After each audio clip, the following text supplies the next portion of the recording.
plan d'exécution, d'accord, il vous suffit tout simplement de faire un dessin, d'accord, d'une poutre en fonction des sections qu'on a données. Je vous montre ici rapidement.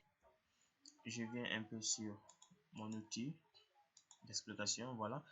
Donc je prends ici par exemple la poutre étant de 100, par exemple la poutre étant ici de 50 cm, d'accord, de large et 50 et 40 cm, d'accord, ou bien 150 cm de long, 1,50 m.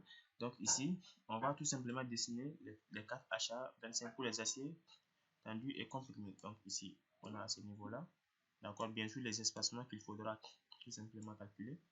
Donc en enlevant tout simplement le nombre de diamètres, le nombre de barres en fonction de leur diamètre, bien sûr, et on connaît ici les B, d'accord, on peut tout simplement calculer l'espacement, bien sûr en tenant compte des enrobages de 3 cm, d'accord. Donc la même chose à ce niveau là également, les mêmes 4 achats 25. Donc ce sont un peu de petits dessins qu'on fait sur AutoCAD, d'accord. Donc pour les cadres également, on a pris des cadres jusqu'autour des 14. Donc également l'effort tranchant est assez énorme, donc on essaie de rigidifier aussi la structure ici. Donc je vais un peu effacer ça, voilà. Donc ici pour les cadres rapidement, donc on a un truc, voilà, attention. Donc ici je clique, voilà, par exemple là ici, attention. Donc pour les cadres c'est également un truc comme ça, d'accord. Donc bien sûr en tenant compte toujours les diamètres qui sont là, donc les 4 achats 25. Donc c'est un peu, ça reste bien évidemment un tout petit dessin qu'il faudra essayer de faire un peu sur AutoCAD, d'accord. Et bien évidemment on peut aussi mettre des épingles en guise de sécurité à ce niveau là, d'accord. Et aussi bien sûr vu la hauteur, on peut même placer deux barres, d'accord, comme acier de montage ou bien les armatures de peau, d'accord. Donc puisque bien sûr si la hauteur de la poutre dépasse les 50 cm, il faut placer une armature de peau, parce que quand on fait un cadre d'1 mètre 50, donc ça fait trop, il faut mettre des aciers intermédiaires sur lesquels également seront accrochés bien sûr des cadres avec bien sûr des rouleaux de filetage ici, d'accord. Bien, donc ça c'est bien évidemment une petite partie assez importante qu'il faut faire. Ça reste également les mêmes étapes aussi, d'accord. Une fois qu'on calcule tous les autres éléments, que ce soit les dalles ou bien les couvertures ou bien les parois tronconiques, d'accord. On a une idée sur le ferrage. Par exemple pour les parois tronconiques, c'est un ferrage théorique qu'on a calculé comme on a expliqué dans les vidéos, puisque ce n'est pas un élément coplanaire ou bien collinaire, d'accord.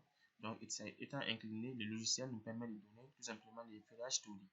Par exemple, quand on a un ferrage théorique pour pour notre paroi ici tronconique, un exemple de 16,90 qui équivaut par exemple un exemple à 4 HA25. Donc il faudra bien évidemment faire aussi un dessin sur AutoCAD également, en mentionnant bien évidemment, d'accord, notre paroi ici. Et bien sûr si on a les 4 HA25 comme le cas des poutres par exemple, donc on va tout simplement, ça c'est bien sûr par mètre linéaire, d'accord. Donc ici pour notre cas c'est un peu la même chose pour le cas des poutres. Une fois qu'on a une idée sur la section, d'accord, il suffira de faire un dessin, d'accord, de ferrage sur le logiciel AutoCAD ou bien un autre logiciel de dessin, parce que comme je l'ai dit, le logiciel robot ne permet pas de faire le ferrage de tout type d'éléments. La même chose aussi même pour les assemblages, pour les éléments en acier, d'accord. Donc ça c'est déjà très bien expliqué aussi au niveau de la formation de chapan métallique qu'on a eu à faire, très important, d'accord. Donc ça ne permet pas de faire également le ferrage de tous les éléments. Bien, donc il faut tenir compte bien sûr de ces éléments là. Bien, donc comme je l'ai dit, je le répète, il faudra également essayer d'adapter aussi bien évidemment la largeur aussi des poteaux, donc en créant des poteaux au moins de 50 cm, de 50 x 50 au moins, d'accord, pour essayer de combler un peu l'espace entre les vides, entre la poutre, d'accord, et les poteaux, d'accord. Donc il faut que les poteaux soient au moins, d'accord, même large, et au moins il faut que les poteaux aient au moins la même largeur que voilà notre poutre. Bien sûr ces poutres là ici on peut également augmenter légèrement leur section, mais ce sont des poutres un peu et qui vont aussi stabiliser, d'accord, la structure, d'accord. Bien, Donc ça, c'est très important. Et aussi un détail assez important, d'accord? Quand on fait le filage des éléments, il faut tenir compte de ça, d'accord? Il faut toujours commencer en suivant un peu le sens de la descente des charges. C'est très important. On commence par exemple avec les éléments en haut ici, la couverture, ensuite les voiles, les feuillages en bas. Parce que pourquoi? Par exemple, pour la dalle en bas ici, si on aura eu besoin par exemple de changer la section, en augmentant un peu la section.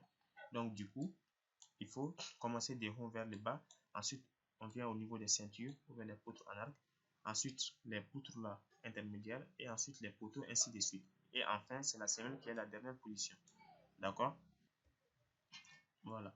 Donc, c'est un peu comme ça. Il faut toujours, bien sûr, commencer en suivant l'essence de la descente de charge. Pourquoi? Parce que quand vous commencez, par exemple, avec la semelle ici, vous dimensionnez une semelle, mais après, par exemple, ici, si vous augmentez la section des poutres hautes, ça peut affecter le chargement, ou bien ça peut même pas, ça va affecter, voilà, le chargement, bien sûr, des poteaux d'abord, ensuite les semelles. Donc, il faut toujours faire le filage en suivant des hauts vers les bas. Donc, ça, assurez-vous que toutes les poutres là sont déjà, d'accord, des bonnes sections. Ensuite, on descend ainsi de suite jusqu'à ce niveau. Donc, c'est un peu ça, que ce soit les bâtiments ou bien les autres structures. Il faut toujours essayer de suivre les schémas de la descente des charges. Ça, c'est surtout très important, d'accord. Donc, c'est également bien détaillé au niveau de la formation et construction du hangar, d'accord, charpente métallique sur le robot qu'on a eu à faire également. Il faut toujours suivre, bien sûr, le sens de la descente des charges, d'accord. C'est pour que lorsqu'on modifie un élément après, ça n'affecte pas, d'accord, le filage de l'élément déjà calculé. Bien. Donc ça, c'était un peu, bien évidemment, une autre vidéo ou des autres vidéos supplémentaires, d'accord, sur la structure du château qui est très important également à connaître, d'accord. Donc bien évidemment, on peut également essayer de voir par la suite, alors, en fonction du temps, essayer de voir si on peut également faire des châteaux, d'accord, de nature avec des barres ou bien tout simplement des châteaux en acier. D'accord, donc on peut également essayer de voir des petits châteaux souvent qu'on retrouve en acier. Là aussi, c'est également populaire actuellement. Donc, en fonction bien sûr des disponibilités, on va voir. Et bien évidemment, donc, comme les formations bien sûr acier, d'accord, et béton armé, les châteaux qui ont déjà été élaborés. Donc, la formation bien sûr sur le pont cadre, à l'occurrence les dallots bien évidemment, qui est en cours d'élaboration, qui va très bientôt finir. D'accord. Et on va également envisager d'autres formations, notamment sur les murs de soutènement et éventuellement après essayer de voir pour les logiciels, d'autres logiciels comme Covadis surtout, comment calculer par exemple une voirie ou bien un projet routier aussi. Également, comment faire le dimensionnement des réseaux d'acier ou bien plutôt des réseaux d'assainissement sur Covadis. D'accord?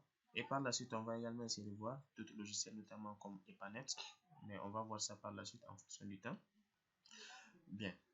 Donc ça, c'était bien évidemment les vidéos supplémentaires concernant cette formation. Donc, je vous dis merci bien et que la paix soit avec vous. Bien. Et toujours, bien sûr, n'oubliez pas d'enregistrer, comme je l'ai dit, bien évidemment, le projet. Parce qu'à chaque fois, le logiciel, généralement, c'est avec l'expérience que je vous dis ça. Le logiciel, bien sûr, à chaque fois, a tendance à s'arrêter. Donc, souvent, quand vous n'enregistrez pas, bien sûr, le projet, il faut tout simplement reprendre le projet quand ça va s'arrêter. Donc, c'est très important. Chaque fois, j'insiste sur l'enregistrement du projet. Bien. Donc, subhanakallahumma wa bihamdi. Wa ashhadu an la ilaha illa anta astaghfiruka wa atubu ilayk. Assalamu alaikum wa rahmatullah.